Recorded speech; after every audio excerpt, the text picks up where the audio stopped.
Halo Style Lover, saya dengan Dr. Kardiana Dewi, SPDV Evins Divi, biasa dipanggil Dok Dew. Saya adalah seorang dokter spesialis dermatologi, venerologi, dan estetika. Saya biasa berpraktek di DC Beauty Clinic dan di Rumah Sakit Pondok Indah, Puri Indah. Ada nggak sih dok cara mengatasi eksim sendiri ini? Nah, obatnya kalau lagi kambuh tuh ada nggak sih? Nah begini, jadi ketika eksim atau dermatitis atopik ini sedang kambuh, maka langkah yang bisa kita lakukan adalah pertama, kita coba gunakan pelembab dulu. Pelembab yang dipunya di rumah nggak apa-apa, tapi memang ada pelembab yang mengandung bahan tertentu. Ceramide, Filagrin. Kenapa harus pelembab-pelembab itu? Karena berkaitan dengan tadi penyebabnya. Mutasinya ada di gen-gen yang menghasilkan bahan tersebut.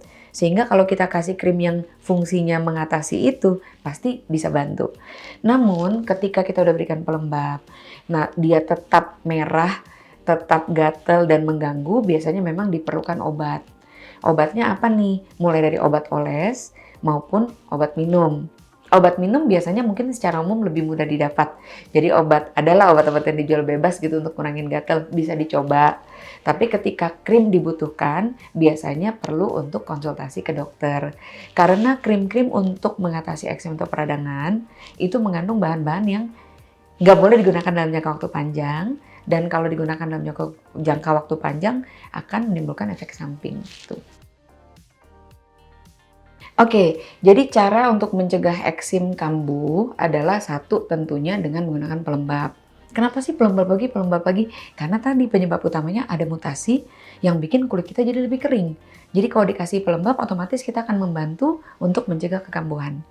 Yang kedua, harus diingat bahwa dengan adanya faktor mutasi tadi, fungsi barrier kulit kita jadi terganggu. Otomatis perlindungannya itu jadi lebih berkurang dibandingin orang yang normal. Maka tentu kita harus mencegah juga supaya kulit kita jangan kena paparan luar yang terlalu kasar, jadi terlalu keras buat kulit kita sehingga memicu kekambuhan dari si eksim tadi. Seperti apa? Satu, mandinya pakai sabunnya yang antiseptik, pakai airnya terlalu panas, hobinya berendam air hangat gitu, atau berenang terus rutin tapi nggak pernah pakai pelembab, mana bisa. Terus atau kemudian kalau pakai baju juga bajunya sukanya yang bahan-bahannya wol-wol, serat-seratnya agak bikin gatel gitu, atau kayak legging yang terlalu ketat, itu tentu bisa memicu ya. Dan tentunya tadi selain kita berikan barrier dengan memberikan pelembab, kemudian kita mencegah faktor pemicu, kita juga bisa membantu dengan pola hidup yang lebih sehat. Jadi istirahat yang cukup, hindari stres penting ya, tapi juga makan makanan yang memang benar-benar bergizi sebisa mungkin. Dan ketika memang kita nggak bisa memenuhi asupan gizi tersebut, boleh saja dibantu dengan mungkin suplemen, ya nggak ada salahnya juga dengan suplemen yang bisa membantu memenuhi kebutuhan kita. Dan ada olahraga, itu akan memperbaiki sirkulasi dan metabolisme. Minum asupan vitamin D, kalsium, kena paparan sinar matahari pagi. Karena sinar matahari itu nggak usah lebay loh, cuma seminggu 3 kali aja. Dan sekali kena 15 menit udah cukup. Ya nggak usah yang lama banget panas-panasan, enggak.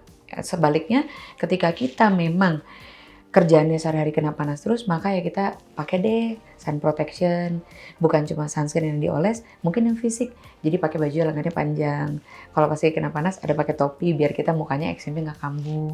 Terus hindari makan yang terlalu panas-panas, pedes-pedes, atau makan makanan yang bisa memicu kita jadi lebih banyak berkeringat gitu ya. Sehingga kemungkinan untuk menjadi kambuh lebih berkurang gitu. Oke, yang terakhir dok, kalau orang yang ada riwayat eksim itu perlu membatasi nggak ya dia pakai body care atau skincare mungkin dengan formula tertentu? Oke, jadi karena kulitnya tadi lebih sensitif dan lebih kering, otomatis minimalkan penggunaan bahan-bahan yang bersifat mengiritasi, seperti asid-asid. Nah, jadi terutama kalau orang nih misalnya di muka udah jelas bakat eksim, paling sering di muka itu namanya dermatitis seborrheic. Jadi ditandai dengan area sini gampang merah-merah, kering-kering, dan orang biasanya nggak paham, taunya kulit aku sensitif, gue emang sensitif, padahal itu dermatitis. Dermatitis seborrheic yang jika tidak diobati akan semakin parah. Maka pada kondisi tersebut kita harus rajin membersihkan wajah, tapi bersihkan wajah dengan sabun yang sesuai dengan kebutuhan kulit kita. Pakai pelembab boleh, tapi tentunya pilih teksturnya juga yang sesuai. Mungkin karena kita negaranya juga agak tropis, terus humidity level tinggi, nggak usah pilih yang kering, yang kental banget gitu ya, kecuali kulit kita ekstra kering, maka kita gunakan pelembab yang ringan-ringan aja, dan gunakan sunscreen.